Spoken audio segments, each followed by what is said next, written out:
जय माता दी। आज मैं अपने जीवन की जो सत्य घटना है वो बताने जा रही हूँ, और आप मुझे फिर कमेंट करके बताना कि आपको कैसा लगे और कैसा नहीं। ये 2010 की बात है कि मेरी छोटी बेटी की शादी थी और नवंबर 16 तारीख थी उस दिन।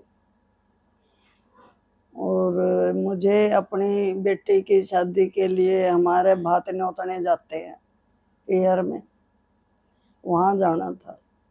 इसलिए रात को मुझे ढंग से नींद नहीं आई और चाय बना के अपने हस्बैंड को भी दी और बोला चलो थोड़ा गली में, अपनी गली में घूमेंगे। 4 बजे का टाइम था सुबह। मेरे हस्बैंड ने बोला मैं ऊपर खड़ा हूँ लेंटर पे और आप जाओ, गैलरी में खड़ा हूँ पर जो वहाँ पर ये पौधे पाधे लगा रखे थे, गमले रखे थे कि मैं यहाँ खड़ा हूँ और तू लगा ले। अच्छा, मैं राउंड लगाने के लिए गई। एक रोड है हमारे घर के साथ ही, 40 फुट का रोड है वो, उसको पीपल वाला रोड बोलते हैं। तो मैं उस रोड से जैसे वापस आने लगी तो मैं क्या देखती हूँ, उस रोड पे थोड़ी दूर आगे एक मंदिर है, उसके सामने कोई बुजुर्ग आदमी बैठा है। चांद की चांदनी रात थी और मैं वापस आ गई। अपने हस्बैंड को बुलाया मैंने, वो आवाज लगा के नीचे खड़ी होकर कि आप आओ, थोड़ा मंदिर तक चलेंगे। बोले अभी 4 बजे का टाइम है, अभी तो मंदिर भी नहीं खुला होगा, तू इधर से ही लगा ले चक्कर, कुछ नहीं। तो मैं लगाती रही। 4:30 बजे मैं देखती हूँ गली के जब मोड़ पर थी तो 2 औरतें पानी के लोटे भर कर आ रही थे। उनके पीछे पीछे पंडित जी आ रहे थे।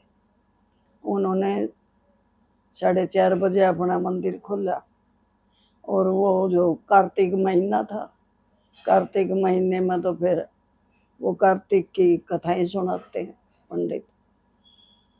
जब पंडित ने वो खोल दिया मंदिर का दरवाजा तो मैंने पंडित को बोला, पंडित जी बाहर भगवान बैठे, इनके दर्शन कर लो।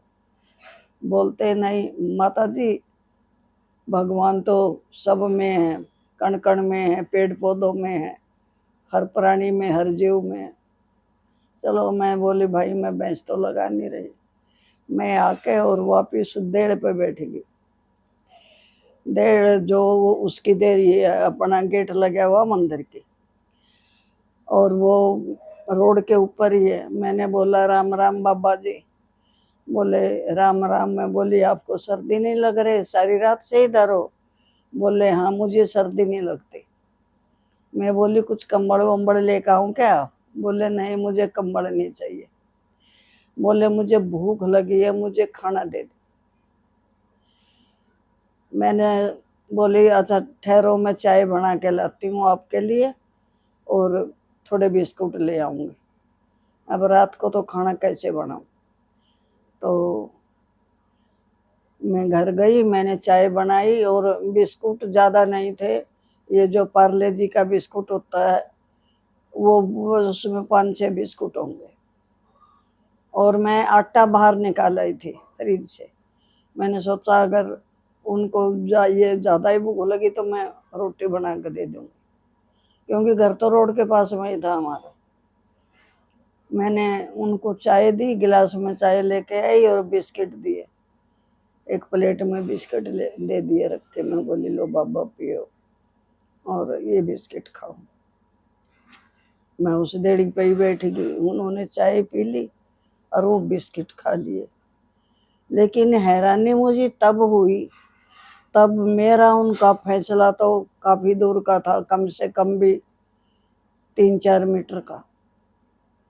और उन्होंने पता नहीं इतना लंबा हाथ उनका कैसे हुआ और उन्होंने मेरे पैर छुए एक हाथ से।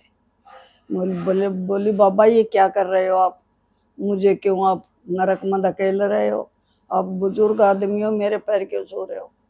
मैं बोली बाबा अब ये गिलास रखो, अब मैं जा रही हूँ। तो बोलते नहीं आप नहीं जा सकती, मैं तो आपको कई युगों से ढूंढ रहा हूँ, क्योंकि आप तो मेरी अर्धांगिनी थी और अभी आज मिली हो तो मैं जाने नहीं दूंगा। मैं बोली बाबा कैसी बाकी बैकी बैकी बातें कर रहे हो, मैं तो हमेशा सहरा होता हूँ, आपकी बीवी कैसे हो सकती हो, आप बुजुर्ग आदमी हो, आपके तो मैं बेटी के समान हूँ, क्योंकि ये 2010 की बात है।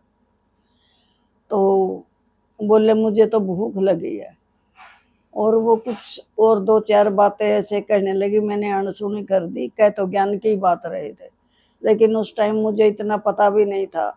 मैं बोली ठीक है आपको भूख लगी ना, अंदर मेरे अंदर से आवाज आ रही थी कि इनको खाना बना कर देना चाहिए मुझे। रात की सब्जी पड़ी हुई थी, आटा मैं निकाल आई थी, मैंने भी वो 5-6 रोटी बनाकर अपने हस्बैंड को ऊपर से बुलाया छत से।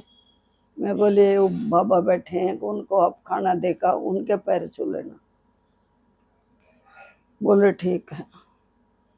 वो लेके गए, उन्होंने राम राम करी और प्लेट व्लेट तो उधर ही, मैंने बोला उन्हीं को दे आना भाई, बेचारे कोई खाना देगा तो उसमें रख कर खा सकते हैं। एक कटोरी में सब्जी वो उधर ही दे दी मैंने।